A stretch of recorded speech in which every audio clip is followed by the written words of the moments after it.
Chicanos are here! Never fear! Chicanos are here! The play Crystal City 1969 represents the era of the 50s and 60s in which Latino students were punished for speaking Spanish, physically punished. I hope you all die before you turn 21, because you're too... Slapped in the face, young girls, the principal would spank them with their bare hands. Tell me, gente, are you angry? Yay! I'm angry too! And so the students decided to mobilize and create new standards of education. What we witness has taken place all across the United States. We are the majority. We can stop anything and we can make anything in South Texas if we stick together. Art is powerful. The Academia Theater is one of the largest Latinx theater companies here in Dallas. Their flagship production, Crystal City 1969, tells the remarkable true story of Chicano student activists who sparked a revolution and changed history in the town of Crystal City, Texas. How's it going? Y'all getting people in? Oh my gosh, crazy. ¿Por qué? Yeah, no, ¿Todo bien? Yeah, todo. Academia Theater is fighting every day. And we're fighting for our youth. We're fighting to tell our stories, to talk about our culture. In a town of 80% Mexicano, who do they see when they open up their history books? They see faces of white men.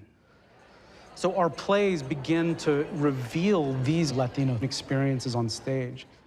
Hey! How you doing, sir? Dulé Hill. It is so wonderful to meet you all, to be in your presence. Were you his student too? I was not, no. Well, I'm a student now, though, you see? My name is Jose Angel Gutierrez. I was born and raised in Crystal City. There's a new political party in town. Ever since college, we young people were talking about organizing an effective political advocacy group because there wasn't any in Texas for Mexican Americans. We call ourselves Chicanos. So we started organizing something called MAYO, M-A-Y-O, Mexican American Youth Organization. The Chicano group across the nation is starting to recognize the inequities of the school system. Facing racism and inequality in the schools, Latinx students across the United States and in Crystal City, Texas began to mobilize in 1969, hoping to create new standards of education. We just want to be heard! We just want to be heard! One, Spanish is just as good as English. We want bilingual education. Two, we want to choose the cheerleaders. Three, teachers should stop calling us names. 4, provide the band with new uniforms. Let's go. We got a petition going, and we started with our principal. I went and took the petition of 13 demands to the principal. And he looked at it and he said, "There was a bunch of baloney." Ahí viene el principal! Severina! Severita, suspended for passing out propaganda. So we voted to have the school walkouts. We want our rights! The impact of walkouts are that schools can't collect tax revenue from the state unless students are in class. Even beyond Texas, it's the same thing. That the only thing that really gets people to respond or start to lean into your needs and your cause is when it affects their pocket. That's right.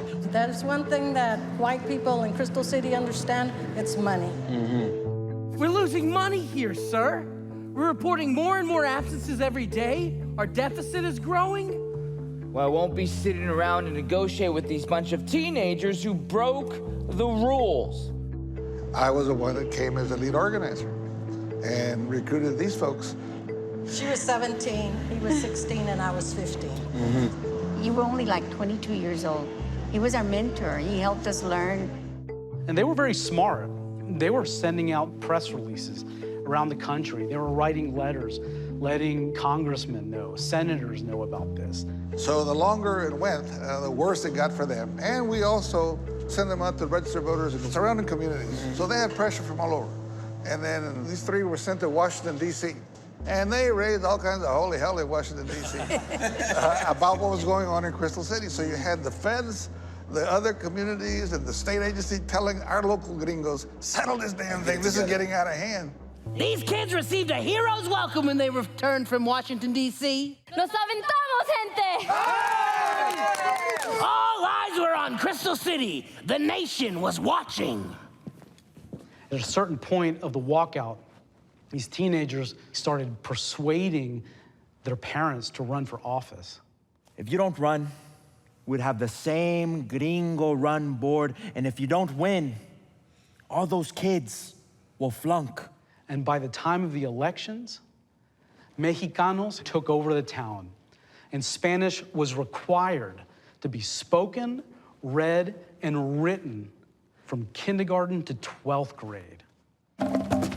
We won! Ya ganamos! We won the walkout! Almost all of our demands were met.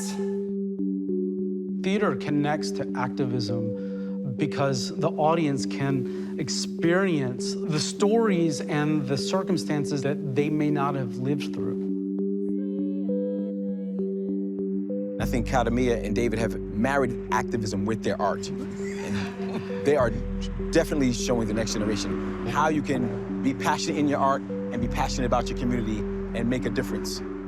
I lost friends and made some enemies in Cristal, but if I had to choose, I would do it all over again. Playing Sabrita, it made me a lot braver. It made me more inclined to get into politics, to stand up for what is right. I think art and history can really move people in the right direction now, and I think you learn a lot about your own community doing plays like this. When the students from Crystal City went to see the play, busloads came in with parents and teachers, and they came back, you all did that? Our stories have never been told. Your stories have never been told. There's a lot of people that contribute a lot to America. We helped build America. Remember Cristal, porque esta historia only lives in las memorias. Theater creates a space where our stories can be told within a community setting. There's something about when you see yourself reflected that allows you to believe that you exist, that you matter. This is a granddaughter, Sonali. Can I get a 5? All right. I feel that theater is a pillar of democracy because it can't help but fire people up to be engaged. It rattles people out of their comfort zone to say, what else can I do? And it may only be incremental something, it may be something very little that you do. But if you have enough little things put together, it can make a very big difference. Thanks for watching. For more of The Expressway with me, Dule Hill, you can tune into the full-length series on the PBS app or your local PBS station. Check out the link in the description to watch a full episode and find out more about the show.